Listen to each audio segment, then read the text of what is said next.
In November of 1978, deep in the jungle of Guyana, 918 people drank poison because their leader told them to. Parents fed it to their children.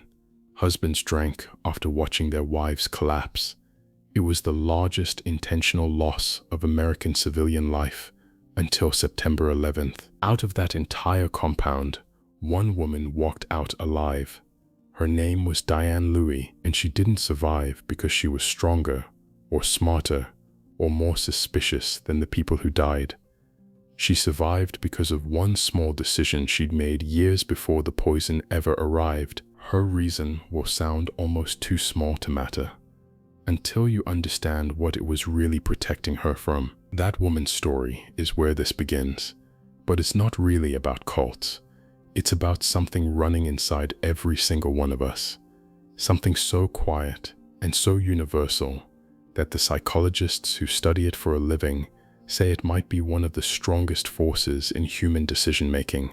And the strangest part is how little we notice it moving. This is Robert Cialdini's book, Influence, the new and expanded edition, the one with 7 principles, not 6. Cialdini is a social psychologist, and for 3 years he did something most academics would never do. He went undercover. He answered newspaper ads for sales trainees. He took jobs at used car dealerships, at fundraising agencies, at door-to-door marketing companies. He sat in the training rooms of people whose entire livelihood depends on getting strangers to say yes. He listened, he took notes, and what he came back with is one of the most important books ever written about how human beings actually make decisions. Here's what he found. There are 7 psychological forces compliance professionals have been using on you for your entire life.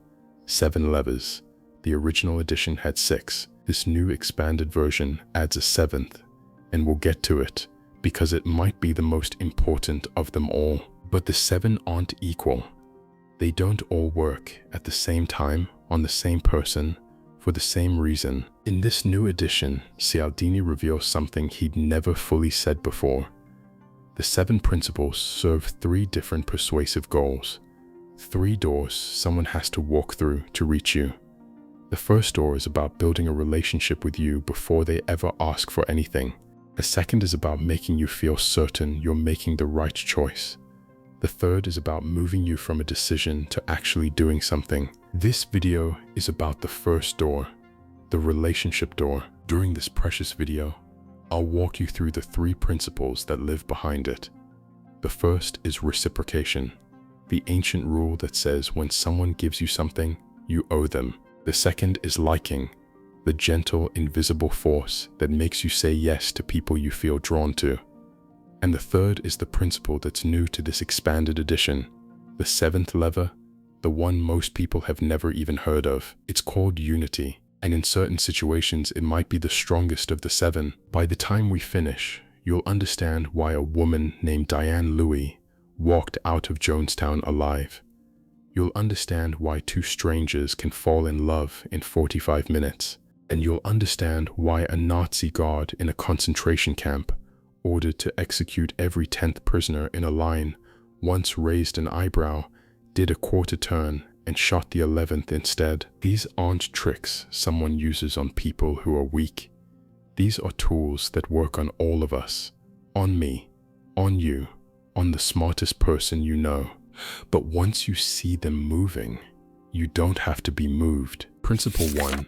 Reciprocation. In 1971, a psychologist at Cornell University named Dennis Regan set up what looked like a simple study on art appreciation. Pairs of strangers would sit together in a room, looking at paintings, rating them, but only one of the 2 people was actually a subject. The other was working for Regan.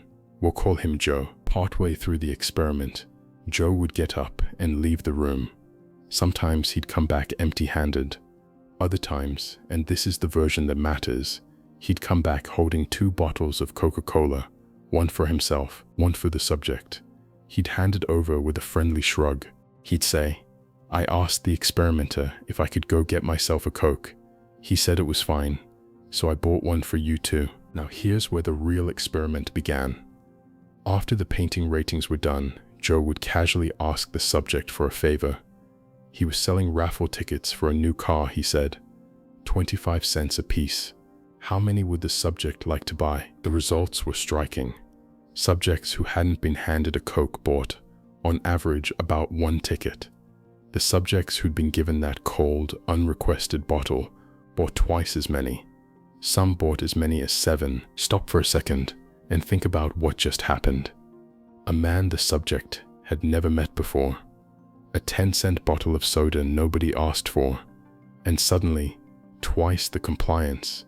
A 500% return on a dime. But that's not even the strangest part of the study. In a follow-up, Regan asked the subjects how much they liked Joe as a person.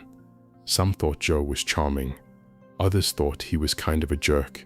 And normally you'd expect people to buy more tickets from the likable Joe. Without the Coke, they did. Liking predicted compliance.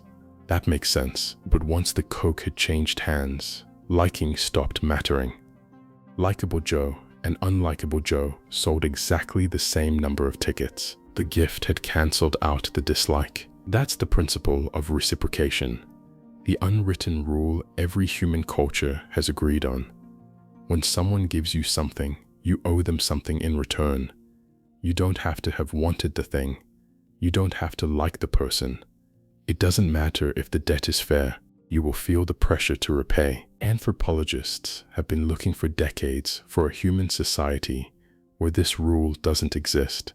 They haven't found one. From the hunter-gatherers of the Kalahari to the office workers of Manhattan, from medieval courts to modern marketplaces, every culture humans have ever built has written this rule into its bones.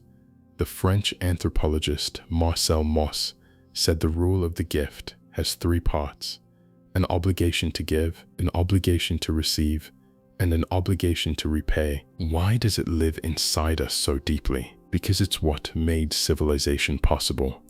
Think about a world without reciprocation. You have food today.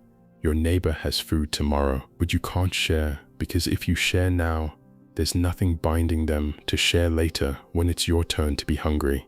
So you hoard, they hoard. Nobody survives the bad winter. Now imagine a rule that says, if I feed you today, you are bound to feed me tomorrow. Suddenly, trade becomes possible. Cooperation becomes possible. Whole societies become possible. The reciprocation rule is the glue that holds human civilization together. It's one of our great evolutionary triumphs, but it's also a vulnerability. Because the same rule that lets your neighbor feed you in a famine is the rule a complete stranger can exploit in a parking lot, or in a supermarket aisle, or at your front door. And here's something most people don't realize. The rule doesn't require you to accept the gift willingly. You don't have to want it. You don't have to ask for it. The Disabled American Veterans Organization figured this out a long time ago. When they send out a simple fundraising letter, about 18% of people donate. When they include a tiny unsolicited gift along with the letter, a sheet of personalized address labels, nothing fancy, that number nearly doubles. 35% donate. Because the moment those labels landed on somebody's kitchen table, something in the back of that person's head quietly registered, I owe them. You didn't ask for the labels. You might not even want the labels. But the rule doesn't care. The rule just counts. And this is what makes it dangerous. The rule works even when the gift is tiny, even when the person giving it is a stranger, even when there's someone you actively dislike. Even when you can see what's happening. That's how deep it runs. So now, let's see what the people who know this rule do with it. Because the difference between an honest gift and a weaponized one is smaller than you'd think. Section 2. The weaponized gift. Have you ever walked past one of those little demo stations at Costco? The ones where a smiling employee in a hairnet is handing out free samples of frozen pizza, or cheese, or juice? Have you ever wondered why Costco keeps paying for those stations year after year, decade after decade? It's not because they want you to taste the product. Well, not only. According to Costco's own sales data, Free samples produce enormous lifts across nearly every product category: beer, frozen pizza, lipstick. But here's the part that gives the game away. A team of researchers once studied a candy shop in Southern California. They gave some customers a free piece of candy as they walked in. Other customers got nothing. The customers who'd been handed the free piece were 42% more likely to buy something before they left. But then the researchers went deeper. They looked at what those customers actually bought. If the free sample was working the way we normally think free samples work, meaning you tasted it, you liked it, you bought more of it, the gifted customers should have been buying more of whatever they just tried. They weren't. They were buying other kinds of candy they hadn't tasted at all. They weren't buying what they'd liked. They were paying back a debt. There's a story the writer Vance Packard once told about an Indiana supermarket operator who put out a wheel of cheese with a knife next to it and a little sign inviting customers to cut off slivers for themselves as free samples. In a few hours, that single supermarket sold over 1,000 pounds of cheese. 1,000 pounds. From a wheel people were cutting off slivers of, because once those slivers had been taken, something in each of those shoppers' heads quietly said, "I owe them." Now that's the gentle version. Let me tell you about the aggressive version. There's a company called Amway. Household products, personal care, cleaning supplies, sold door to door in a giant network of independent distributors. They pull in billions a year. And for decades, one of their most effective techniques has been something their confidential sales manual calls the bug. Here's how the bug works. An Amway salesperson shows up at your home, not to sell you anything, they say. They've got a tray. On the tray, bottles of furniture polish, window cleaner, shampoo, laundry detergent, whatever. They want you to just try the products for free, no obligation. They'll leave the whole tray with you for 24, 48, maybe 72 hours. Then they'll come back and pick it up. They won't ask you to buy anything. They'll just leave. The tray stays, and for 3 days, that tray of products sits in your house. You use a little of the window cleaner on your bathroom mirror. You squirt a little of the detergent into your washing machine. You shampoo your hair with it. Maybe you feel a tiny flicker of guilt for using somebody else's stuff. But they said to try it, so you try it. And when the salesperson comes back 72 hours later to pick up the tray, of course you buy something. You've opened the bottles. You've used the products. You can't in good conscience hand back a half-empty bottle of shampoo without paying for at least that. You know it. They know it. The sales manual says, and I'm quoting here, "That's an offer no one can refuse." One state distributor wrote back to the parent company about the bougie. He said, on average, customers purchased about half the total amount of the bougie when it was picked up. Half. Because that's what a 72-hour debt costs. But reciprocation gets even sharper when the gift is personalized. Cialdini tells the story of a consultant friend of his who was getting paid late by one of her clients. A man known in her industry for taking 6 months to settle a bill, so she started sending a small gift with each invoice. A box of chocolates, a Starbucks gift card, nothing expensive. Her payment times got cut in half, but then she got smarter. She started sending postcards from her local art museum, specifically postcards of modern art, because she knew this client collected modern art. And once she made that change, her invoices got paid almost immediately. The gift isn't just a gift, it's a message. It says, I noticed you. I paid attention to who you are.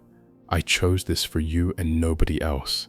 And that message makes the reciprocation pressure almost impossible to ignore. Now think about the last time a company sent you a personalized email, or a birthday discount, or a handwritten thank you note. Think about how much harder it was to cancel that subscription or walk away from that store than it would have been if they hadn't bothered. That wasn't an accident. That was the rule being loaded into your head, one small gift at a time. There's a twist here that matters. Sometimes the most powerful version of the weaponized gift isn't about a gift at all. It's about a rescue.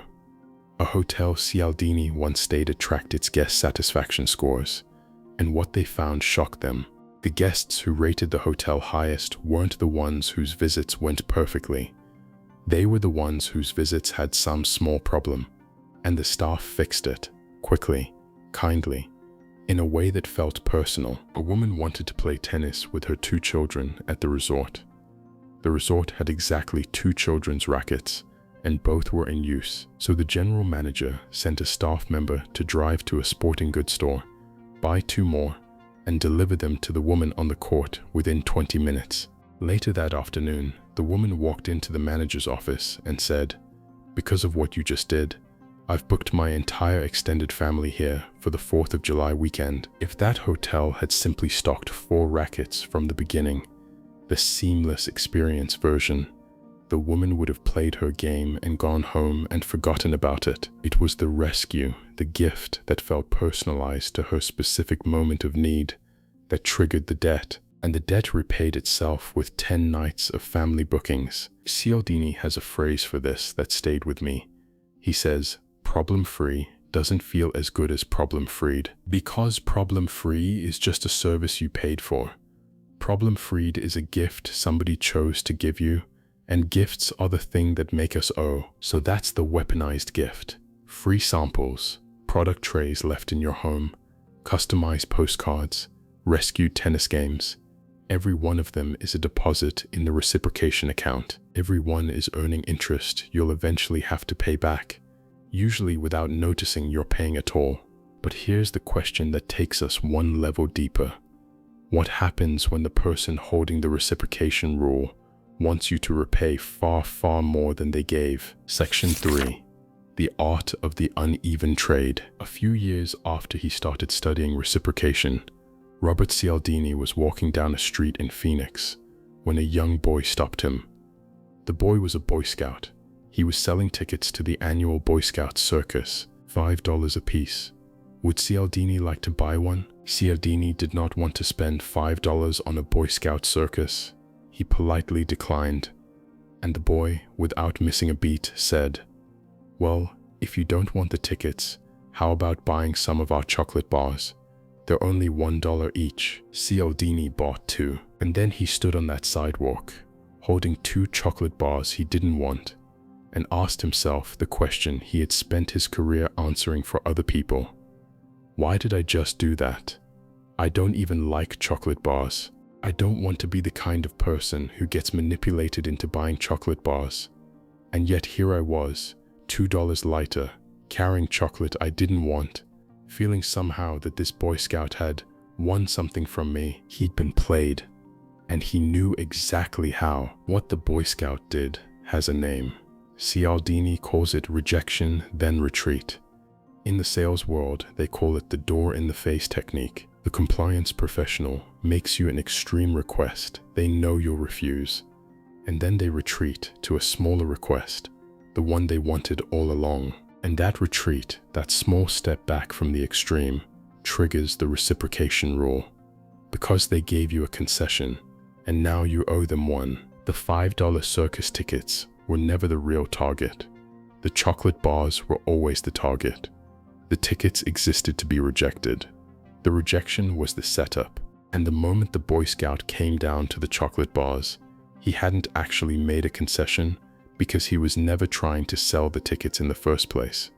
But Cialdini's brain experienced it as a concession, and his brain started looking for a way to repay. This is not just salesmen and Boy Scouts. This technique has been documented in some of the most famous negotiations in history. The Watergate break-in. The original plan, proposed by a man named G. Gordon Liddy to the Nixon campaign, was wildly extravagant. $1 million for a full-scale espionage operation, including kidnapping operatives, a yacht full of prostitutes for blackmail purposes, mugging squads, the works. The campaign said no. Of course they said no. Anyone would have said no. Then Liddy came back with a scaled-down version, $500,000, fewer operations, no yacht. They said no again, and then he came back a third time with a $250,000 plan. That one they approved. And that $250,000 plan included the break-in at the Democratic National Committee headquarters at the Watergate complex, the break-in that eventually ended a presidency. A plan that's stupid, that illegal, that dangerous, got approved only because it had been preceded by two plans so much worse that this one looked reasonable by comparison. So why does this work? Why does a retreat from an extreme position trigger the same gut-level obligation as an actual gift? Because in our heads, concessions are gifts. When somebody moves toward our position, they're giving us something. They're giving us ground. They're giving us effort. They're giving us a sign of good faith. And the reciprocation rule doesn't distinguish between a gift and a concession. They both activate the same circuit. There's a follow-up experiment that makes this even more troubling. Cialdini ran a study where he stopped students on a college campus and asked them to volunteer as chaperones for a group of juvenile delinquents on a trip to the zoo. 2 hours of unpaid work on a weekend. Only 17% said yes. Then he ran the exact same request, but with a setup. First, he asked a completely different favor. Would the student volunteer to serve as a counselor to these juvenile delinquents for 2 hours a week for the next 2 years? Obviously, almost nobody said yes to that. It's insane. But after they refused, he'd retreat. He'd say, well, if you can't do that, would you at least chaperone them on a single trip to the zoo? 50% said yes, almost 3 times the base rate. For the exact same zoo trip, the zoo trip wasn't any more appealing the second time. Nothing had changed about the request itself. What had changed was that the student's brain had recorded a concession from Cialdini. He'd moved down from the 2-year commitment to the zoo trip, and the reciprocation rule demanded a concession back. The only available concession was saying yes. That's the trap. And once you know what it looks like, you start seeing it everywhere. The car dealer who opens with a price you'd never pay and then comes down for you. The negotiator who asks for the world and settles for half. The kid who asks for a week of sleepovers and, when refused, asks for just one. These aren't random acts of negotiation. These are designed sequences. The first ask exists to be refused. The second ask is the real one. But here's what's unsettling. Cialdini discovered that this technique has 2 side effects he calls the sweet secret side effects. And they're the reason rejection then retreat isn't just effective, it's almost addictive to use. When Cialdini tracked the students who agreed to chaperone the zoo trip after the rejection then retreat setup, he found something strange. Those students felt more responsible for the outcome of the deal. They felt more committed to it. And when the time came for the zoo trip, they actually showed up at higher rates than students who'd agreed through a straightforward request. Not only were they more likely to say yes, they were more likely to follow through and more likely to report being satisfied with the decision. Because on some level, they felt like they had negotiated. They felt like they had shaped the outcome. Their brain had experienced the downward move from counselor to zoo trip as a victory they helped produce. They got played, and they felt good about it. This is one of the most unsettling ideas in the whole book. The techniques that work best on us are often the ones that make us feel most in control. We walk away feeling like we won the negotiation, and we tell our friends about it, and we come back the next time for more. So now you're starting to see what the reciprocation rule really is. Not just a generous instinct, not just a social lubricant, but a machine with very specific inputs and very predictable outputs. Inputs and outputs that someone who understands them can use to pull you far past what you'd have chosen on your own. Which brings us, finally, back to a woman in the jungle of Guyana. A woman who, unlike almost everyone around her, had somehow built a defense against this machine. A defense so simple and so small that the people who died beside her probably laughed at her for it, right up until the moment the poison came around. Her name was Diane Louis, and she refused a cup of soup. Section 4. How a woman walked out of Jonestown. To understand what Diane Louis did, you have to first understand where she was. In the mid-1970s, a charismatic American preacher named Jim Jones moved his entire congregation, about 1,000 people, most of them American citizens, many of them black, many of them poor, from California to a compound he'd built in the jungle of Guyana. He called it Jonestown. He promised his followers that out there, away from the corruption of American society, they could build a true community, a family, a place where nobody went hungry and nobody was alone. By every account from the people who survived, the first few months felt like paradise. There were communal meals, shared gardens, children running between the cabins. Jones would move among his followers every day, touching their shoulders, calling them by name, asking about their grandmothers. He'd slip small favors to people he noticed, a better bunk for a man with a bad back, an extra ration of rice for a pregnant woman, a private audience for a widow whose husband had just died. Diane Louis was one of the people who got those favors. She'd fallen ill not long after arriving, and Jim Jones came to her and offered her something the other residents didn't have: special food, better food, privileges other people in the compound were not getting, and she turned him down. Later, after she'd escaped, interviewers asked her why. She'd been sick. She was in a foreign country. She had no resources of her own. The man offering her help was the most powerful figure in her entire world. Why would anyone in her position say no to special treatment? Her answer was one sentence long. I knew once he gave me those privileges, he'd have me. I didn't want to owe him nothing. She didn't want to owe him nothing. Think about what she understood. In that moment that almost nobody around her understood. She saw the food for what it was. Not a gift, not a kindness, a hook, a deposit in the reciprocation account that Jim Jones would someday come to collect. And he did. On November 18th, 1978, Jones gathered every resident of Jonestown into the Central Pavilion. A congressman from the United States had just been murdered on a nearby airstrip, shot by Jones's own guards. Jones knew the American government was coming, so he did what he'd been quietly preparing his followers to do for months. He ordered them to drink. The poison was distributed in large metal vats, fruit-flavored, laced with cyanide. Mothers administered it to their babies first. Couples drank together. Elderly men walked up to the vats with their wives, linked arms, drank, and lay down on the grass to die. 918 people. In a single afternoon, Diane Louis was not among them. While the others lined up at the vats, she slipped away from the compound and walked into the jungle.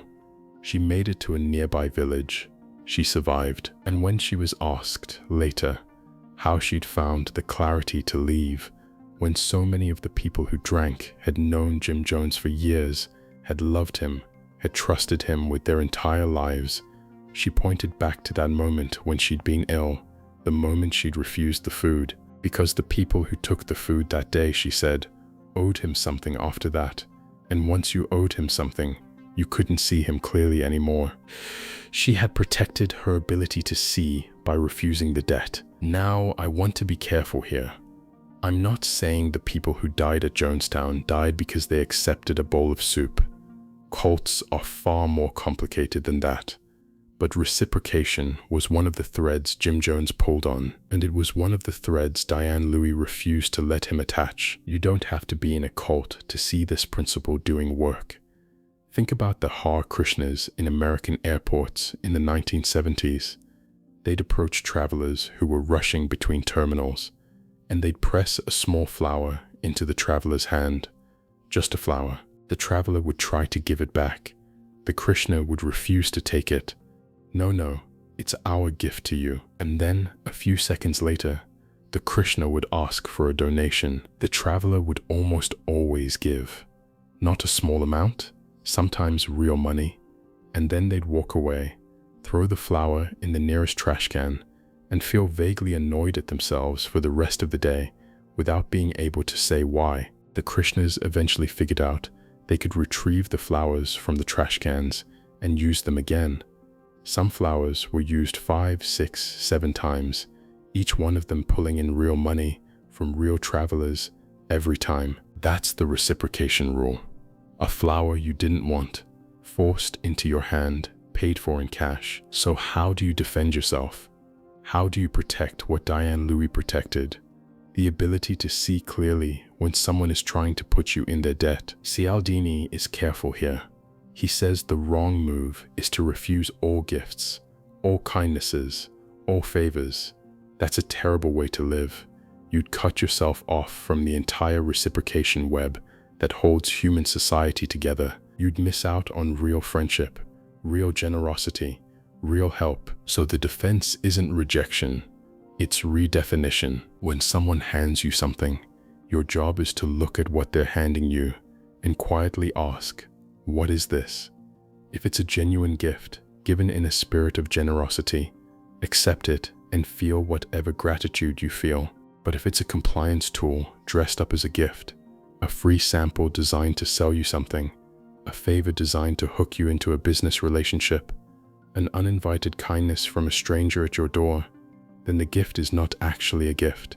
It's a sales tool. And once you see it as a sales tool, the reciprocation rule loses its grip on you. You don't owe anything for a sales tool.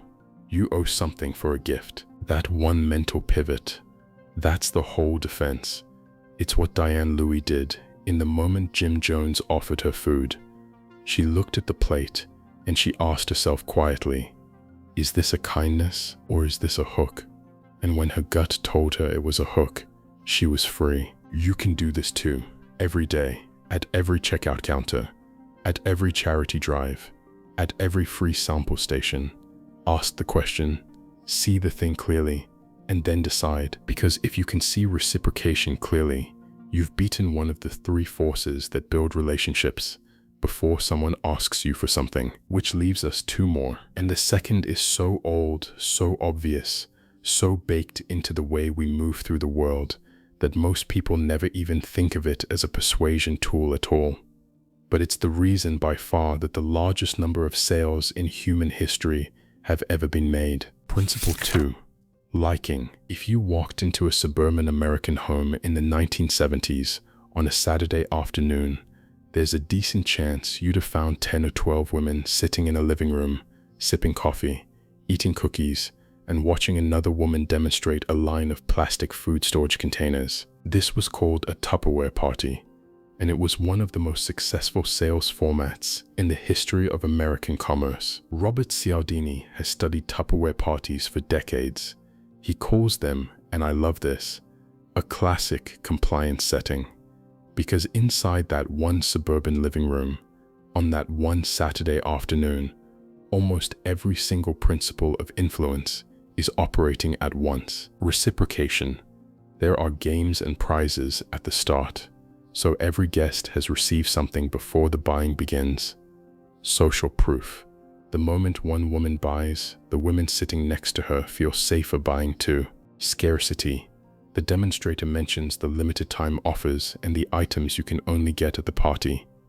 Authority.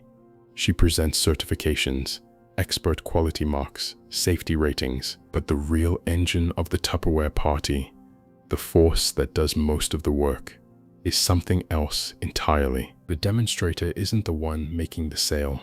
She's the one running the show. The real persuader is sitting off to the side, smiling, pouring coffee, refilling cookies, and every single woman in that room knows her because she's the hostess, the one who invited them, the one who called and said, "I'm having a little thing on Saturday, would you come?" The one who, by the way, makes a percentage of every piece of plastic sold in her living room that afternoon. That's the setup. You're not buying Tupperware from a stranger who wants your money. You're buying it from your friend who made you lunch, your friend who remembered your kids' names, your friend who is about to watch you make or not make a purchase. Consumer researchers have actually measured this. They've looked at the variables that predict whether someone buys at a home party, and the strength of the friendship between the guest and the hostess is, are you ready for this? Twice as important as how much the guest actually likes the product. Twice as important as the product itself. There's a woman Cialdini interviewed who summed it up perfectly. She said, "It's gotten to the point where I hate to be invited to Tupperware parties. I already have all the containers I need. If I wanted more, I could buy another brand cheaper at the store. But when a friend calls, I feel like I have to go. And when I get there, I feel like I have to buy something. What can I do? It's for one of my friends." That woman wasn't weak. She wasn't unusually susceptible. She was describing with complete accuracy what the liking rule feels like from the inside, which is not like a rule at all, like a feeling, like a friendship, like a moment you don't want to ruin. Tupperware figured this out so thoroughly that they actually structured their entire global business around it. A Tupperware party now starts somewhere in the world every 1.8 seconds. Total sales, last we checked, exceed $5.5 million a day. And in 2003, the company did something that would defy logic for any other business. They had a partnership with the retailer Target. Their products were selling well in Target stores, and they canceled the partnership voluntarily because the Target sales were cutting into the number of home parties being held in people's living rooms. They gave up retail revenue to protect the friendship channel because the friendship channel made more money than the retail channel ever could. And Tupperware isn't the only company that figured this out. There's a company called Shaklee that sells nutritional products through a technique called the endless chain. Once you buy something from a Shaklee salesperson, they ask you for the names of friends who might also be interested. Then they go to those friends and say, "Your friend so-and-so suggested I call you." And then they ask those friends for more names. The Shaklee sales manual tells its employees, and this is a direct quote, "Phoning or calling on a prospect and being able to say that a friend of his felt he would benefit by giving you a few moments of his time is virtually as good as a sale 50% made before you enter." 50%. The friend doesn't even have to be there. The friend's name is enough. So here's the question that kicks off the next piece. If liking is this powerful, if it's worth half a sale before the conversation has even started, then what exactly is it about another human being that makes us like them? What are the levers someone who knows this rule can pull to make us feel, in 45 minutes, like they're an old friend? Because behavioral scientists have been asking this question for decades, and they found the answer. Section 6. The 5 engines of liking. I want to introduce you to a man named Joe Girard. Joe Girard sold Chevrolets in Detroit. He worked on the showroom floor. He was not an executive. He didn't own the dealership. He was a regular salesman with a regular desk in a regular building. And for 12 years in a row, he was the #1 car salesman in the world. Not in his city, not in his region, in the world.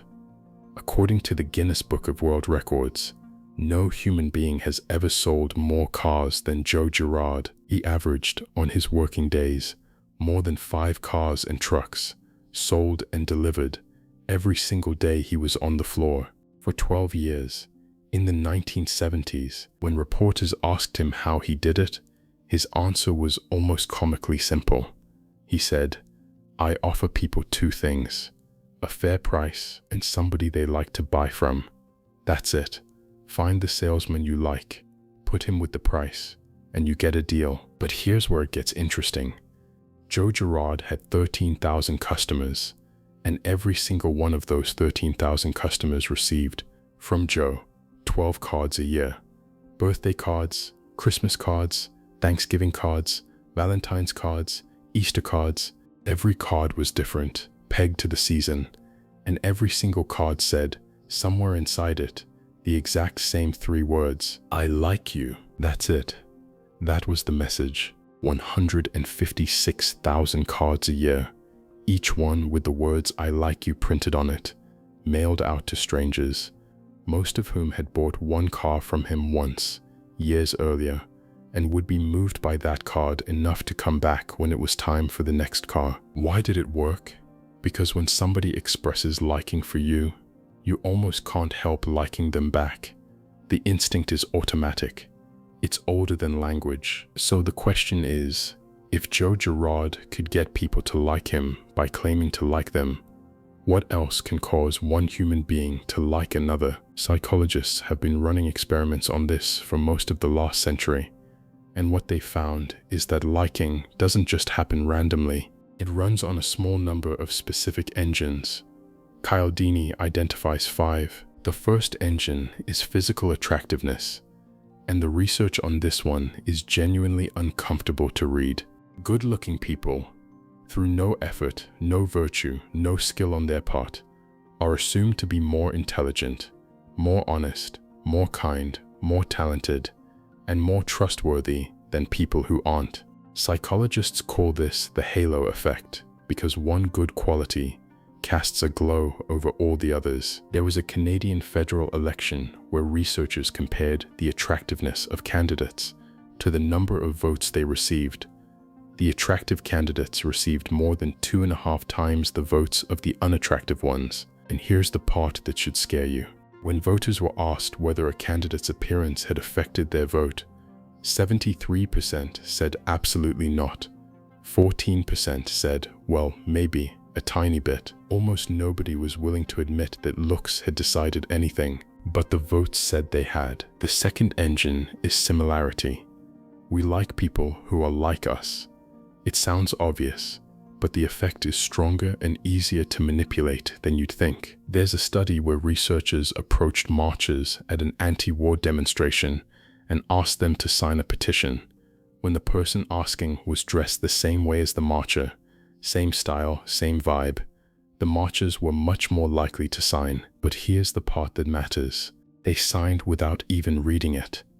The dressed similar stranger was treated as trustworthy enough that the petition itself became irrelevant. And the similarities don't have to be deep. They just have to be visible.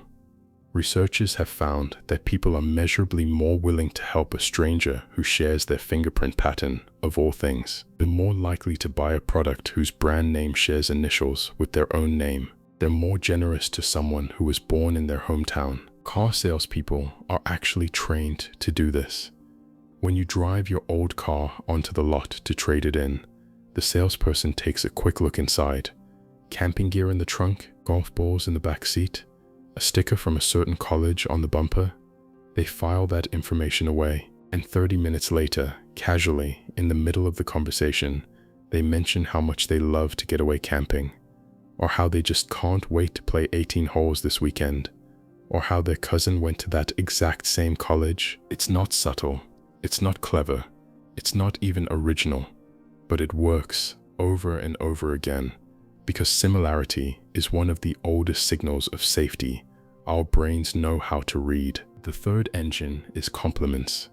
We love praise, even when we know the praise is insincere, even when we know the person praising us wants something from us, even when we've been warned in advance that the praise is coming. Researchers have tested all of these scenarios, and the liking effect barely budges. A compliment, even a transparent one, still works. The fourth engine is contact and cooperation. Familiarity breeds liking, as long as the contact is positive, and shared goals, working together on something difficult, create liking faster than almost any other social experience. And the fifth engine is association. The idea that if I can connect myself to something you already like, a sports team you love, a cause you care about, a city you're from, then some of that positive feeling leaks onto me, which sounds harmless, but it's actually the most emotionally dangerous of the 5, because association doesn't just work in the direction of liking, it also works in the direction of hate. And there's a man in Colombia whose story proves it better than any study ever could. Section 7. Basking and Blaming. On July 2nd, 1994, a 27-year-old Colombian soccer player named Andres Escobar was playing in a World Cup match against the United States. Midway through the first half, an American player sent a hard cross into the penalty box. Escobar, trying to clear the ball away from his own goal, stretched out his leg and deflected it directly into his own net. His team lost the match. Colombia, which had been favored to advance deep into the tournament, was eliminated. Escobar, a quiet, well-liked defender with a college degree and plans to marry his fiancée later that year, flew home to Medellin a few days later. On July 2nd, just 10 days after the own goal, Escobar was sitting in the parking lot of a nightclub in Medellin with his girlfriend. Two men approached his car. They recognized him. They began to taunt him about the goal. An argument started. One of the men pulled out a handgun and shot Andres Escobar 12 times. Each shot, according to witnesses, was accompanied by the word "goal," shouted the way a sports announcer shouts it. Goal, goal, goal. 12 shots for a deflected ball in a soccer game. Now, Colombia in 1994 was a country dealing with real violence, real drug cartels, real instability. Escobar's killing was probably entangled with gambling debts, with criminal networks, with things that went deeper than a single play in a single match. But the men who shot him were chanting about the goal. They were, in their own minds at that moment, punishing him for it, as if he personally had cost them something they would never get back. What would make another human being feel so connected to a stranger's failure on a soccer field that they would take 12 bullets out of a gun? The answer is the fifth engine of liking, association, the psychological rule that says, whatever I connect myself to emotionally, I experience as part of myself. When my team wins, I win. When my team loses, I lose. When a player on my team makes a mistake, he hasn't just hurt the team, he's hurt me, personally. Cialdini once did a small experiment at Arizona State University. He had researchers call students on the phone and ask them to describe in their own words the outcome of a recent football game. Some students were asked about a game the team had won, others were asked about a game the team had lost. The researchers were listening for one thing only: the pronouns the students used. And here's what came back. When the students described the wins, they used the word we. We beat them. We won. We were amazing. When the students described the losses, they used the word they. They lost. Arizona State got beat. I don't really know the score. Same team, same students, same school. Completely different pronouns depending on whether there was glory to bask in or shame to distance themselves from. We win. They lose. One student summed up the entire human tendency in a single sentence. After describing a lost game with the pronoun they, he blurted out, almost in anguish, "They threw away our chance for a national championship." They, our, inside one sentence. Because the moment something good was at stake, it belonged to him. The moment something had been lost, it belonged to someone else. This is not just a sports thing. Psychologists studied homeowners in Belgium after a national election. They looked at how long people left their political lawn signs up in the yard after the results came in. The pattern was almost laughably predictable. The better your party did, the longer the sign stayed up. If your party won in a landslide, sign up for weeks. If your party got crushed, sign gone by morning. Connection to winners gets broadcast. Connection to losers gets buried fast. And the same principle explains something that used to puzzle me about professional athletes. Do you remember when Kevin Costner won the Oscar for Best Picture in 1991 for Dances with Wolves? In his acceptance speech, he said, "My family will never forget this, and my Native American brothers and sisters will never forget this. And here's the part that caught me. The people I went to high school with will never forget this." Why on earth would Kevin Costner, in the biggest moment of his career, thank the people he went to high school with? They didn't make the movie. They weren't involved. Some of them probably hadn't spoken to him in 20 years, but he knew.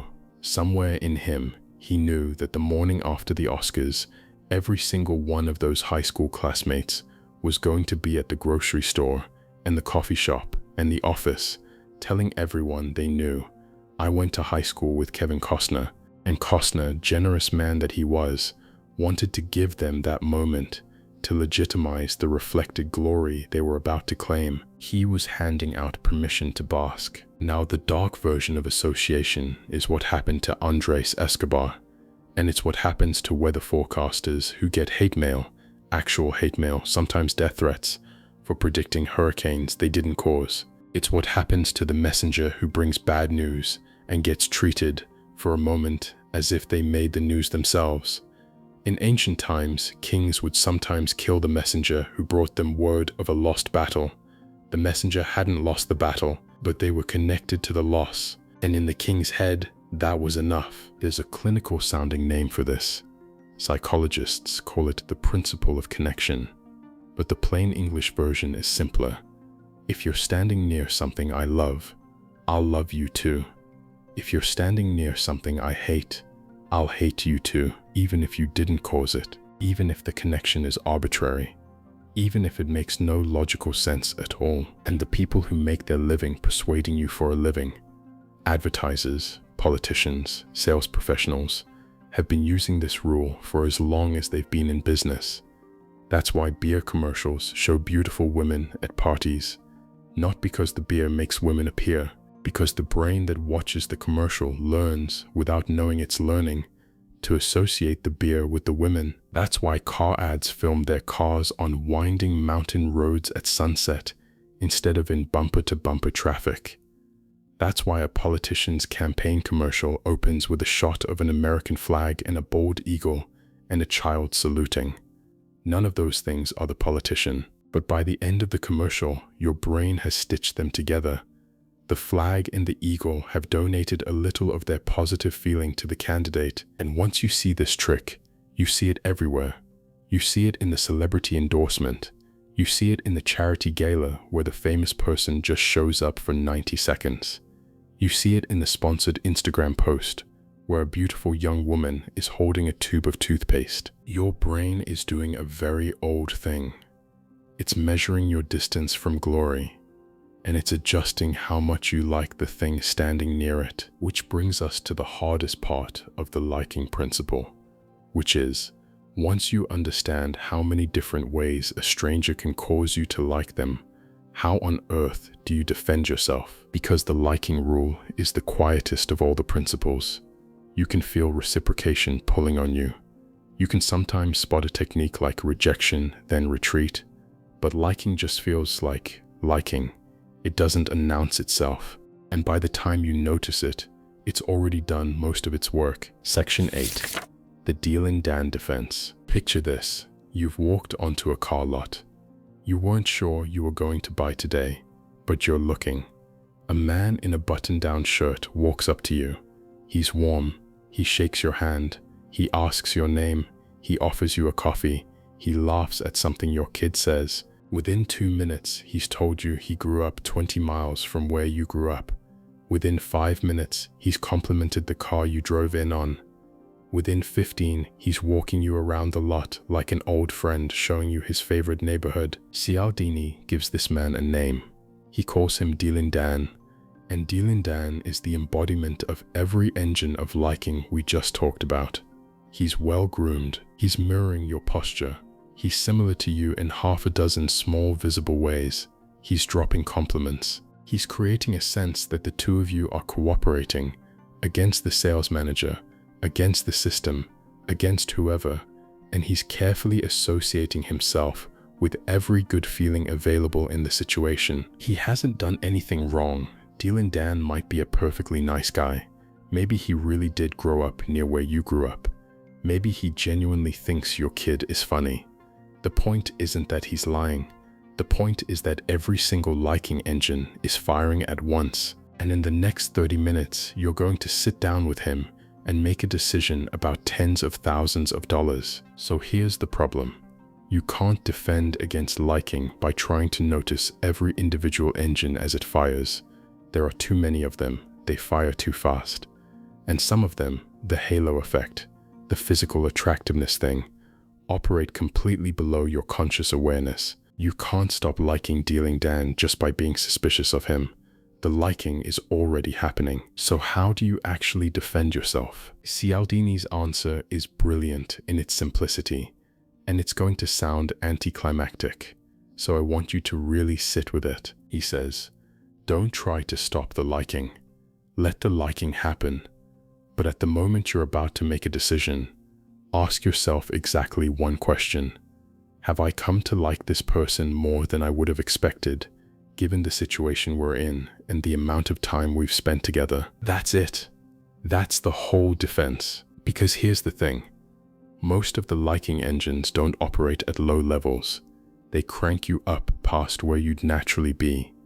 They push you from mild acquaintance with a stranger to, wait, I kind of trust this guy, in 45 minutes. And 45 minutes of contact does not, under ordinary circumstances, produce real trust. Real liking takes time. It takes shared experience. It takes history. So if you're sitting across from someone you met 45 minutes ago, and your gut is telling you that you genuinely like this person, that right there is the warning flare. Not because you're wrong, you might actually like them, but the speed of the liking is the signal.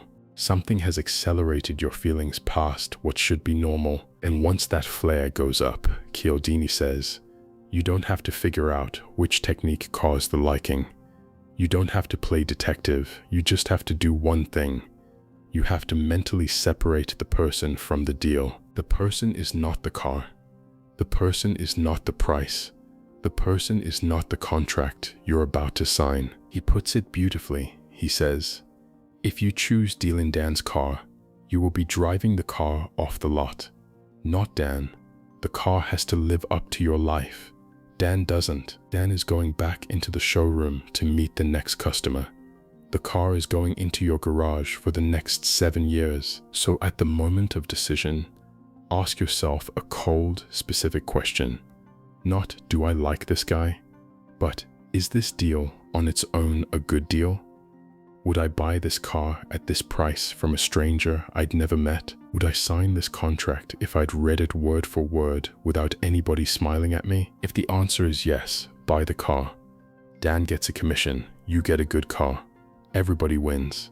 But if the answer is no, if the only reason you're even considering this deal is because Dan is so likable, then the liking rule is doing exactly what it was designed to do. And you are about to drive something home that you don't actually want. This is the defense. It's not a wall, it's a pause. A single mental move done at the right moment that separates the feelings the seller has engineered in you from the decision you're about to make. And once you learn to make that pause, once it becomes automatic, something interesting happens. You don't become suspicious or cold. You don't stop enjoying the people you meet.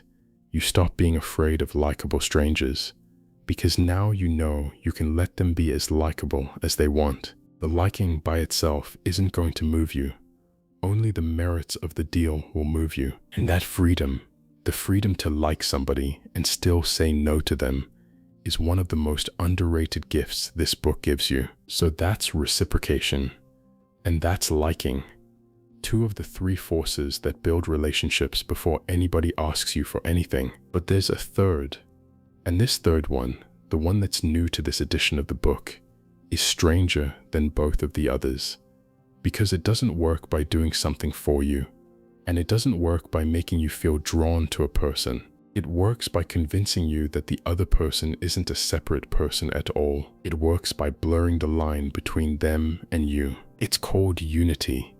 And the story that opens the chapter is one I've been waiting to tell you since the beginning of this video. And it takes place in a concentration camp, where a guard was ordered to do something he'd done many times before. And then, one afternoon, inexplicably, he didn't. Principle 3. Unity. An anthropologist named Ronald Cohen once had a roommate, a man who'd been a guard at a Nazi concentration camp during the Second World War. Late one night, over drinks, the former guard told Cohen a story that stayed with him for the rest of his life. A story Cohen eventually wrote down and published in an academic journal. A story he said he could never forget. At the camp, when a single prisoner violated a rule, it wasn't uncommon for the guards to respond with a collective punishment. They'd line up all the prisoners from that prisoner's block. They'd assign one guard to walk the line, and that guard would count off 1, 2, 3, and stop at every 10th person and shoot them dead. Then he'd continue counting. 11, 12, 13, shoot the 20th, and so on down the line. It was a system, mechanical, impersonal, designed to make the act of execution as routine as checking boxes on a form. On this particular day, a guard was assigned the task. He'd done it before. He began to walk the line, counting 1, 2, 3, 4, 5, 6, 7, 8, 9, and then he came to the 10th person. He raised his rifle, and then he paused. He looked at the prisoner. He raised an eyebrow. He did a quarter turn. He moved his rifle slightly to the right, and he shot the 11th prisoner instead. The 10th person lived. The 11th died. Cohen's roommate, who watched this happen, could never forget it, because he couldn't understand it. This was a man engaged, dutifully, in mass murder. A man who had already killed several other prisoners that same afternoon. A man who had, without apparent hesitation, followed the most inhuman orders any human being has ever been given to follow. And in the middle of that act, for one specific person, he deviated. He made a deliberate choice to spare one life. And he did it in a way that was small enough to go unnoticed. A quarter turn, an 11th instead of a 10th. But deliberate enough that anyone paying attention could see he had chosen. What happened inside that guard's head? What made him spare one life and take another in the middle of a massacre? We'll come back to the answer. It's a specific thing. It's a real thing. And when I tell you what it was, you're going to understand that the same force operating inside that guard that afternoon is operating inside you today, in places you'd never expect to find it. But first, I want to introduce you to a man named Joe Girard. You may remember him, the greatest car salesman in the world. A few years after Cialdini published the original edition of Influence, something interesting happened in the world of car sales. Joe Girard, the man who'd held the Guinness World Record for 12 years straight, the man whose name was synonymous with salesmanship itself, got dethroned. Somebody sold more cars than Joe Girard, and this new record holder wasn't working at a prestigious dealership in Los Angeles or Chicago. He was working at a single Chevrolet dealership in a small Michigan city called Dearborn. His name was Ali Rader, and when reporters asked him how he'd done it, his answer was almost word for word what Joe Girard's had been decades earlier. He said he followed Joe's advice, a fair price, and somebody people like to buy from. Ali Rader, like Joe, sent cards. Ali Rader, like Joe's, remembered names. Ali Rader, like Joe's, made his customers feel important. So if he was just doing what Joe Girard did, how did he end up doing it better? The answer has to do with the city of Dearborn, Michigan, because Dearborn is a city with about 100,000 residents, and it has the largest population of Arab Americans in the United States. And Ali Rader, unlike Joe Girard, is Arab American himself. He grew up in that community. He went to the schools in that community. He married into families in that community. He goes to weddings and funerals in that community every single week. And when a member of that community needs a new car, a family with 4 children, a young couple starting out, a grandfather whose knees are getting too bad to climb into his old sedan, they don't call any car salesman, they call Ali. Because Ali isn't just a salesman. Ali is one of them, not like them, of them. And that distinction, the difference between somebody being like you and somebody being one of you, is the hidden heart of the unity principle. It's the difference that defeated the greatest car salesman in the history of the world. And it's the difference that made a Nazi guard decide, in the middle of an execution, to kill the 11th person instead of the 10th. Here's how Cialdini describes the unity principle. He says, people are inclined to say yes to someone they consider one of them. The experience of unity, he says, is not about simple similarities. That's the liking rule. Liking comes from being like someone. Unity comes from being part of someone, sharing an identity with them, belonging to a tribe they belong to. Think about the difference this way. I might have more in common with a friend at work than with a distant cousin I only see at weddings. The friend and I might share tastes, hobbies, senses of humor. The cousin and I might agree on almost nothing, but if you ask me which of these two is family, there's no question. The cousin is family, the friend is not, and I would, without even thinking about it, behave differently toward the cousin in any situation where it mattered. That's what unity is. It's the recognition of shared identity, shared tribe, shared us, and neuroscientists have found something that makes this even more unsettling. When you're asked to imagine yourself, certain brain regions light up. When you're asked to imagine someone you feel deeply connected to, a family member, a close friend, someone from your in-group, the same brain regions light up. The neural circuits that distinguish self from others start to blur.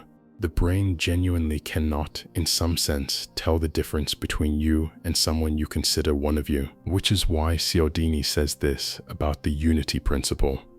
The we is the shared me, and once you understand that, you understand why a Nazi guard in the middle of a massacre suddenly couldn't pull the trigger on one specific man. Section 10.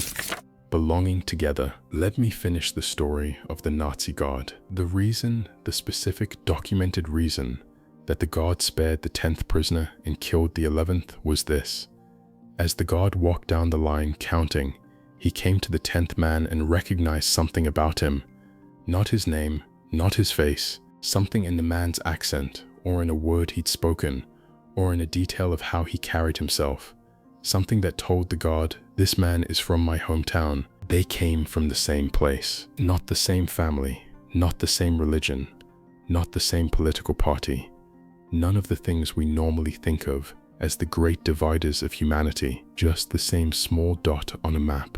The same region, the same soil. The 10th man had grown up in the same town the guard had grown up in, and that single invisible thread was enough. In the middle of an execution, in the middle of a war, in the middle of the most industrial-scale dehumanization humans have ever organized, to make the guard raise an eyebrow, do a quarter turn, and spare his life. Think about what that means. A man capable of killing human beings the way other men open files on a desk. A man whose conscience had been so thoroughly overwritten by ideology and duty that he could shoot strangers at 10-person intervals without visible hesitation. That same man felt, somewhere deep inside him, that he could not kill someone who shared his hometown, because that wasn't a stranger. That was one of us. Now I want to be careful with this story. The 10th man lived. The 11th man died. That 11th man had a family, a history, a life that ended on that afternoon so that another man could live. There is no clean moral here, no hero, just a pulse of something ancient moving inside a very ordinary human being, something that changed who lived and who died at the edge of a rifle. But that's exactly the point. The force we're about to study is that powerful, powerful enough to pierce through the most systematic evil the 20th century produced, powerful enough to make a killer spare a life. And if it's that powerful, in the worst moments of human history, imagine what it's doing in the ordinary moments of yours. So what is it? What is the specific thing that creates this feeling of us, this feeling of one of them, this feeling of we belong to each other? Cialdini identifies two main pathways. The first is belonging together. The second is acting together. Both are powerful. Both are easy to create. And both can be used by advertisers, politicians, con artists, and cult leaders to make you feel like part of a tribe you didn't even realize you joined. Belonging together has two big sources. The first is kinship. The second is place. Kinship is the oldest of all the unity cues. Family, blood, shared ancestors. The feeling that you and another person are connected by something biological. Something older than friendship. This is why so many advertisements frame brands as families, why the mafia called itself a family, why religious groups refer to each other as brothers and sisters, why the military calls its units bands of brothers. Every one of these institutions is deliberately borrowing the feeling of kinship, because kinship bypasses every other form of decision-making, and place is the second source. The 10th prisoner and the Nazi guard shared a place. Ali Reda and his customers in Dearborn share a place. The homeowners who leave their political lawn signs up longer after a win, they're claiming a place. When people say things like, "I'm a New Yorker," or "I'm from Texas," or "I grew up in that neighborhood," they're not just giving you biographical information, they're sorting themselves into a we. And here's what makes this really strange. The we doesn't have to be real. It just has to feel real. There's a man whose name became a permanent part of the English language, Bernie Madoff. You may remember Madoff as the Wall Street insider who ran the largest Ponzi scheme in American history. Over the course of decades, he defrauded investors of roughly $15 billion. When his scheme finally collapsed in 2008, the damage rippled through charities, pension funds, entire communities. What's strange about Madoff isn't the size of the fraud, it's the people he defrauded. His victims weren't gullible amateurs. His victims included hard-headed economists, seasoned money managers, hedge fund executives, people whose entire professional lives revolved around spotting exactly this kind of scam. So how did Madoff fool the foxes?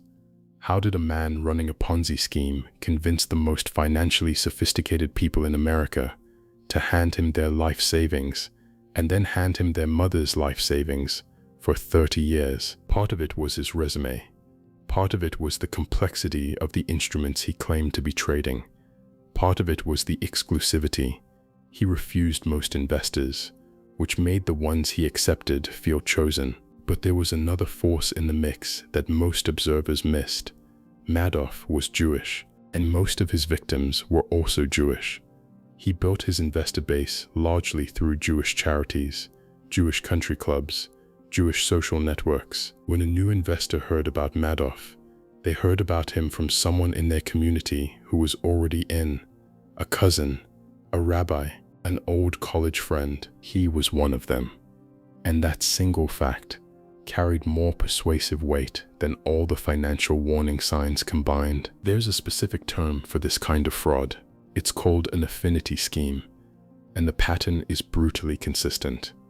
Baptists cheat Baptists, evangelicals cheat evangelicals, Mormons cheat Mormons, Koreans cheat Koreans. Because the moment the victim feels you're one of us, the normal suspicion circuitry shuts off. You wouldn't lie to your own people. You wouldn't hurt family, except they do. Because affinity is a signal, not a guarantee. And the con artists of the world have known this for hundreds of years. Now I want to show you how fast this effect can turn on and off. Because unity isn't a constant. It's more like an electromagnet. It's powerful, but only when the current is running through it. There's a researcher who ran a clever study in Poland, which is a predominantly Catholic country. He dropped sealed, stamped, addressed letters on the sidewalks of Polish cities. The letters looked like someone had lost them on the way to the mailbox. Half the letters were addressed to people with Polish, Catholic-sounding names, Maciej Strelczyk. The other half were addressed to people with Arabic, Muslim-sounding names, Mohammed Abdullah. The question was, how often would Polish passers-by pick up a lost letter and drop it in the mailbox for a stranger? The answer turned out to depend on the time of year. Throughout most of the year, letters addressed to Maciej were delivered at about the same rate as letters addressed to Mohammed. Not much in-group favoritism to speak of, but as the holiday season approached, specifically as Christmas neared, something happened. Letters addressed to Maciej started getting mailed at higher rates. About 12% more of them made it home, but that's not the part that matters. Here's the part that matters. During that same Christmas period, letters addressed to Mohammed got mailed at dramatically lower rates, 30% fewer. During Christmas, so it wasn't holiday cheer lifting all the boats, it was something much darker. The holiday had cranked up the salience of Catholic identity. The we of Polish Catholicism became more vivid to people that week, and the moment it did, favoritism toward the in-group rose, and hostility toward the out-group rose with it. On the same sidewalks, from the same people. That's what Cialdini means when he compares unity to an electromagnet. The feeling of us isn't always active. It gets activated by cues in the environment. A holiday, a flag, a song, a particular kind of news story. And the moment it gets activated, unity starts doing work. Sometimes beautiful work, sometimes terrible work, but work. So think about your own life for a second. What activates your sense of us? Is it a sports team, a political party, a religious tradition, a regional identity, a cultural community, a high school, a college, a profession, an immigrant heritage? Each one of those is a switch, and somebody somewhere knows exactly how to flip it. A candidate running for office, a company running an ad campaign, a person you just met who's quietly mirroring your speech patterns, dropping hometown references into the conversation, wearing a hat from a team they've been told you love. They're not just trying to be like you, they're trying to become one of you. And the moment your brain buys it, every door you've got starts opening. But belonging together is only half of unity. The other half is something that happens not before the relationship, but during it. It happens when two people start to move, speak, suffer, or create in the same rhythm. And the moment they do, something changes between them. Something that can be built in 45 minutes, or in a single cold afternoon. Section 11. Acting together. In the summer of 1940, the Gestapo in the German city of Düsseldorf were systematically rounding up Jewish residents and sending them to death camps. The operation was in full swing. There was nothing unusual about it. It was, by that point in the war, a bureaucratic process. And then the Düsseldorf Gestapo received a letter. An unusual letter.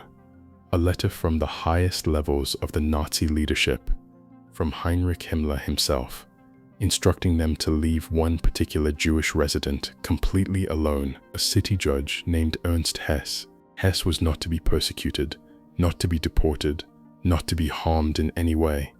The letter said he should receive, quote, relief and protection, as per the wishes of the Führer, Adolf Hitler, the man who was, at that exact moment, engineering the murder of 6 million Jewish people across Europe, had personally ordered protection for one specific Jewish man. Why? The answer is, in the First World War, 22 years earlier, Hitler and Hess had served in the same military unit.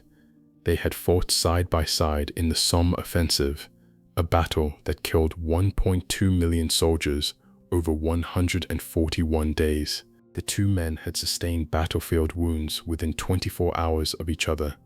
They had suffered together in conditions that are almost impossible to describe. And that shared suffering, that particular kind of co-experienced horror, had created a bond in Hitler that not even the full machinery of his ideology could fully overwrite. Shakespeare had a line for this.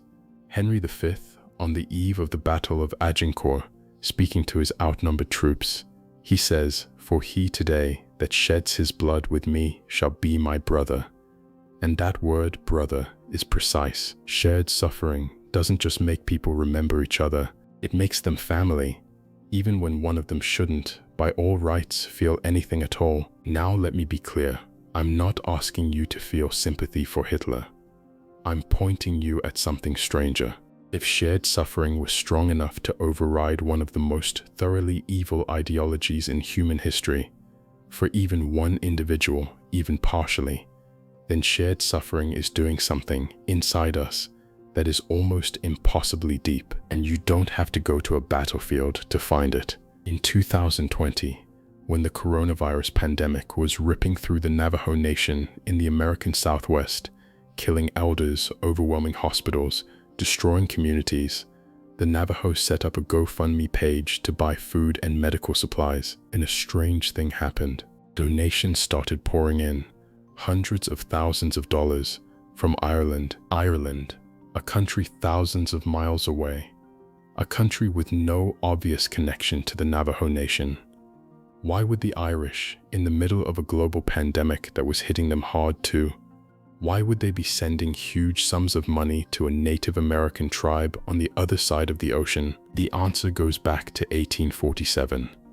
During the Irish Potato Famine, the Great Hunger that killed 1 million Irish people and drove another 1 million out of the country, a group of Native Americans from the Choctaw Nation scraped together $170, worth about $5,000 today, and they sent it to Ireland to help a people on the other side of the world whose starvation they had heard about. Why did the Choctaw do that? Because only a few years earlier, the Choctaw Nation had been force-marched by the United States government hundreds of miles west on what would come to be called the Trail of Tears. 6,000 Choctaw people died on that march, and as the Choctaw organizer Vanessa Tully explained, it was exactly because they knew what mass suffering looked like that they gave. The memory of their own dying was what made them want to ease someone else's. That was 1847. When the Navajo were dying of COVID in 2020, Ireland remembered. One Irish donor wrote with his contribution, "We will never forget your wonderful act of solidarity and compassion during the Irish famine. We are with you." 173 years later, shared suffering creates a debt that time cannot erase. It crosses generations. It crosses continents. It builds a we so strong that the great-grandchildren of one tribe can feel that tribe's suffering as their own and repay it in full over a century later. But not all unity comes from suffering. Some of it comes from something much gentler. It comes from acting together. There's a famous experiment that Cialdini describes. A researcher had strangers sit across from each other and take turns asking each other a list of 36 questions. The questions started simple. What would constitute a perfect day for you? And got progressively more personal. What do you value most in a friendship? When did you last cry in front of another person? Of all the people in your family, whose death would disturb you most? 2 strangers, 1 list of questions, 45 minutes. And when the experiment was over, the participants reported feelings of closeness and connection that, the researchers said, were unparalleled among strangers in a laboratory setting. Some of the pairs exchanged phone numbers. Some of them started dating. At least a few, and this is documented, got married to each other. 45 minutes, a list of questions, complete strangers walking out bonded for life. What happened in that 45 minutes is what Cialdini calls reciprocal self-disclosure. The 2 people weren't just talking at each other. They were taking turns opening themselves up, and with every turn, the stakes got a little higher. I'll tell you something vulnerable about me. You tell me something vulnerable about you. Now I go a little deeper. Now you do. Back and forth, question after question, each layer of honesty matched by an equal layer from the other side. By the end of the list, the 2 strangers weren't strangers anymore. Their identities had, to use the neuroscientific language, started to blur into each other. The brain circuits that fire for self and the brain circuits that fire for close other had begun to overlap. They had acted together, and in acting together, they had become, in a small but measurable way, part of each other. And the astonishing thing about this is how many different kinds of acting together produce the same effect. Researchers have had strangers tap their fingers in rhythm with each other and watch their feelings of connection rise.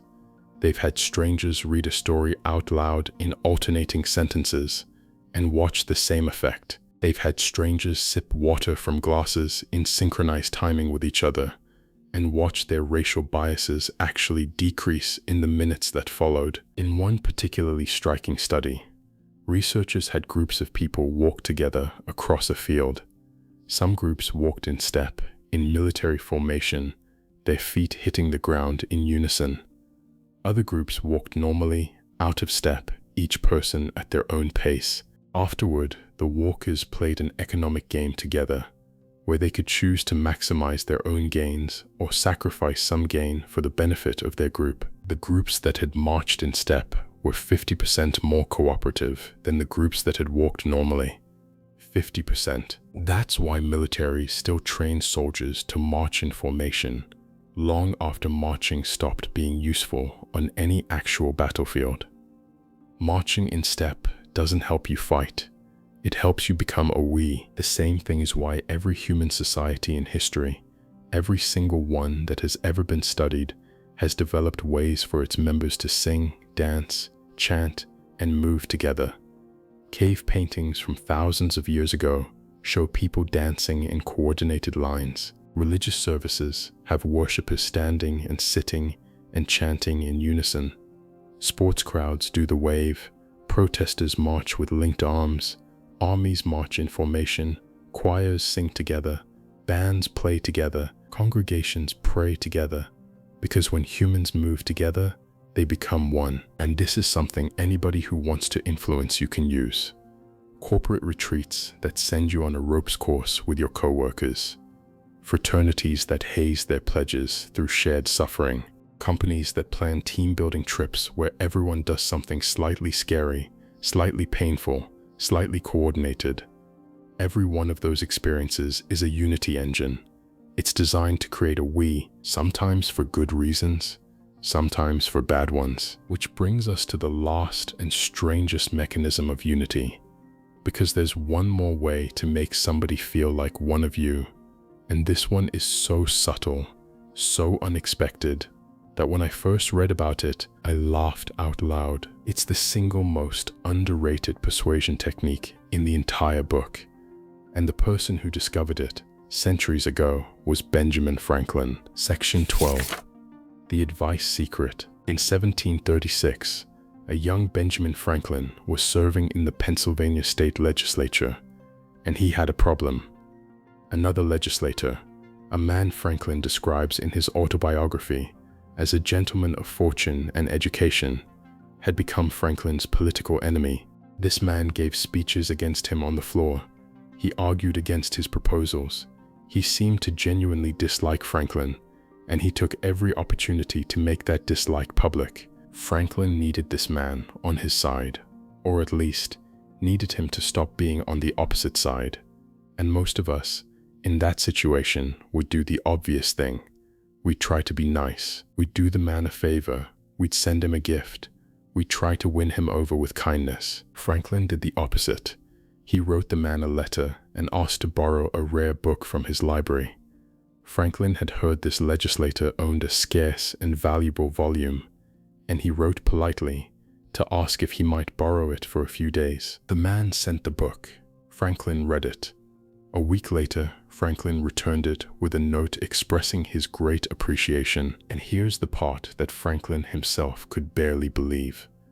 The next time the two men met in the Pennsylvania State House, the legislator approached Franklin, spoke to him with great civility for the first time in their entire acquaintance, and offered his services on any occasion. From that moment forward, the two men became close friends.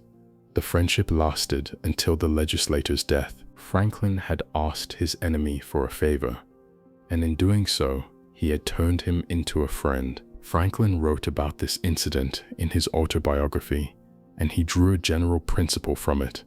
He said, "He that has once done you a kindness will be more ready to do you another than he whom you yourself have obliged." Let that sink in, because it's backwards from everything we intuitively believe about human relationships.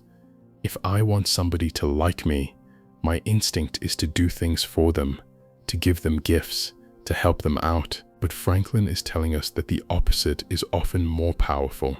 When somebody does something for you, they start to feel connected to you. They start to see themselves as the kind of person who helps this person. And from that moment, a bridge has been built between them and you that wasn't there before. So why does this work? For a long time, psychologists thought it was a matter of cognitive consistency, that the favor giver had to rationalize their behavior. If I did you a favor, I must like you, or why would I have done it? But more recent research has shown something deeper. A group of researchers ran a study on a fictional fast casual restaurant called Splash. They showed participants a description of the restaurant, the menu, the concept, the plans to open, and then they asked for feedback. But they divided the participants into 3 groups. The first group was asked, "Do you have any advice for the owners of this restaurant?" The second group was asked, "Do you have any opinions about this restaurant?" The third group was asked, "Do you have any expectations for this restaurant?" Same restaurant, same description. The only thing different was the single word the researchers used when asking for feedback: advice, opinion, expectation. Afterward, the researchers asked all three groups how likely they'd be to eat at the Splash restaurant when it opened, and the results were striking. The group that had been asked for advice reported wanting to eat there significantly more than the other two groups. Why? Not because their advice was better. The researchers checked. All three groups gave feedback that was rated by independent judges as equally useful. The difference wasn't in what they said. The difference was in what asking them for advice had done to their relationship with the brand. Asking for advice puts a person into a merging mindset. It tells them, "I'm going to sit beside you for a moment and think about this together." Asking for an opinion puts a person into a separating mindset. It tells them, "You and I are different, and I want to know what you think from your side of the line." Those two mindsets are almost invisible, but the effects they produce are enormous. When you ask someone for advice, you aren't just getting information from them, you're inviting them to become, for a moment, part of your project. Their brain starts walking alongside yours. They start feeling responsible for what happens next. And when something good happens, they feel, in a small but real way, like it's partly their success. This is why, if you ever want to build a relationship with somebody quickly, don't offer them a favor. Ask them for one, not a big one. Ask for a book recommendation. Ask for their advice on a decision you're making. Ask them to help you think through something you're stuck on. Every single one of those small requests is building a little bit of we between you and them. Everyone is creating a bond that wasn't there before. Companies have figured this out. The best brands don't just send you marketing emails. They invite you to give feedback. They ask what you'd like to see next. They put you on advisory panels. They call you a founding member. Every single one of those moves is asking you to think together with the company. And the company knows that the moment you start thinking together with them, you stop being a customer. You start being one of them, which is why we end this section and this video with the same question we ended the other two principles with. How do you defend yourself? The defense against unity is simpler than it sounds, but it's harder to actually do than either of the other two defenses, because reciprocation has a visible trigger, a gift, a favor, a concession. Liking has a visible symptom. You notice you like someone more than expected, but unity is the stealthiest of the three. Unity is already inside you before you realize it's there. The defense is a single question. Ask yourself, when did I become a we with this person? When did I start thinking of them as one of us? And did I start thinking that way for a real reason? Because of actual history, actual kinship, actual shared experience? Or did I start thinking that way because someone deliberately created the feeling, a politician mirroring the speech patterns of your hometown, a salesperson dropping references to your religious holidays, a company calling you a member of their family, a stranger who within minutes is asking for your advice on something personal? Every one of those is a signal that somebody is manufacturing a we that wasn't there before. And once you see the manufacturing, the spell breaks. Not because you dislike the person. Maybe you like them just fine. But the feeling of being part of the same tribe is now something you can evaluate instead of just feel. You can decide whether to treat them as one of yours or as what they actually are. For now, a stranger who's trying to become one of yours. The we is the most powerful tool in the persuasion toolkit. Guard it, give it slowly, and only to people who earn it. Because the day you let the wrong person inside your we, that's the day you stop being able to see them clearly. And seeing clearly is what this whole book is about. Key takeaways. Let's pull it all together. We started this video with 3 doors. 3 ways a persuader walks into your life before they ever ask for anything. And over the last hour, we opened each of them. The first door was reciprocation. The ancient rule that says, when someone gives you something, you owe them. It's the rule that makes free samples work. It's the rule that powers the Amway boyugi. It's the rule behind the door-in-the-face trick that got the Watergate break-in approved. And it's the rule that a woman named Diane Louis refused to let Jim Jones activate inside her, which is why she walked out of a jungle while 918 people didn't. The defense against reciprocation is redefinition. When someone hands you something, ask, is this a gift or is this a sales tool? And if it's a sales tool, the debt isn't real, you don't have to pay it. The second door was liking, the quiet force that runs on 5 engines: attractiveness, similarity, compliments, contact, and association. It's the force behind every Tupperware party. It's what made Joe Girard the greatest car salesman in the world. It's what got Andres Escobar killed 12 times for one deflected ball. And it's the force that Dealin Dan, the world's friendliest car salesman, will use on you the moment you walk onto a lot. The defense against liking is not to stop liking people. It's to notice when you're liking them more than the circumstances deserve. And at that moment, at the moment of decision, to mentally separate the person from the deal. You'll be driving the car, not the salesman, off the lot. And the third door, the new door, the one Cialdini added to this expanded edition, was unity. The strangest and most powerful of the three. The force that doesn't work by doing something for you, and doesn't work by being liked by you. It works by convincing you that you and the other person are, in some quiet way, one and the same. Unity moved a Nazi guard to spare one life and take another.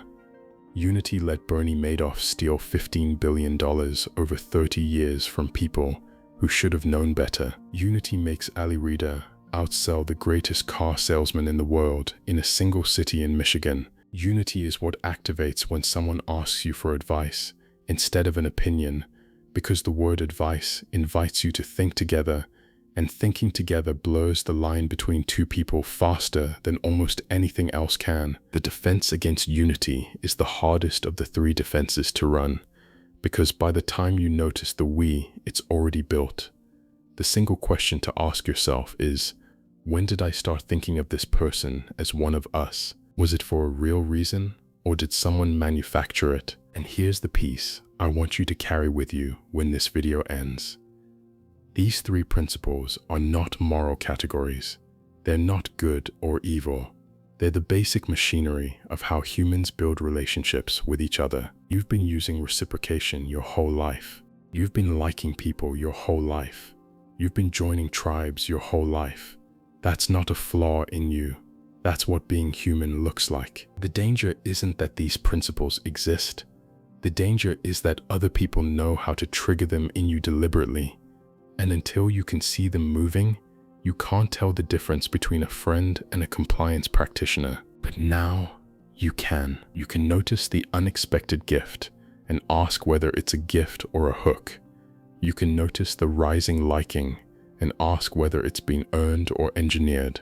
You can notice the we forming and ask whether it's a real tribe or a manufactured one. And every one of those noticings is a moment of freedom. A moment where the person in front of you can no longer quietly steer you toward a yes you wouldn't have given if you'd been watching. That's the gift this book gives you.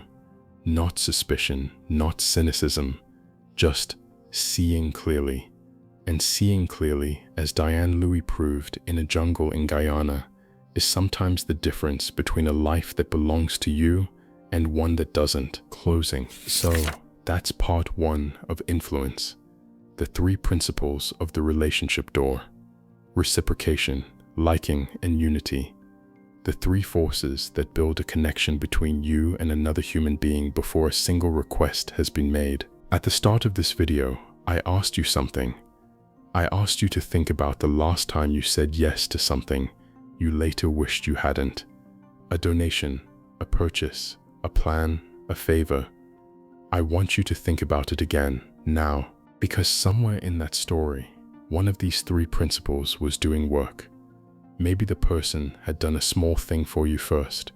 Maybe you liked them more than the situation deserved.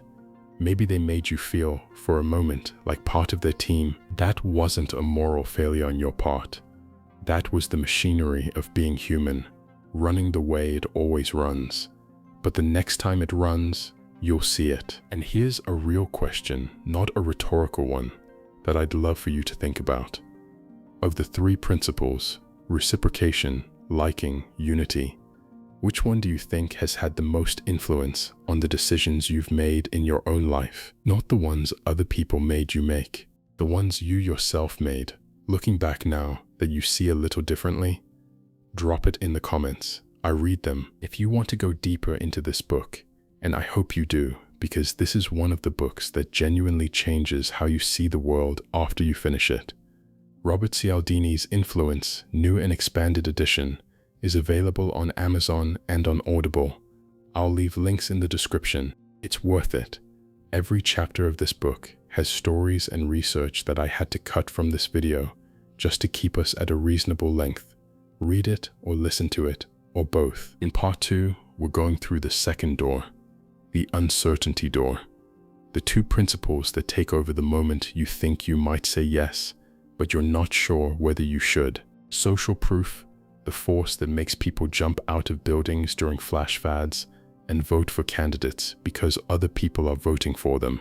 And authority, the force that made 2/3 of ordinary Americans deliver what they thought were lethal electric shocks to strangers because a man in a lab coat told them to. If you thought the relationship door was unsettling, the uncertainty door is worse, much worse, and it's already controlling decisions you made this week, whether you know it or not. Subscribe so you don't miss it, and I'll see you there.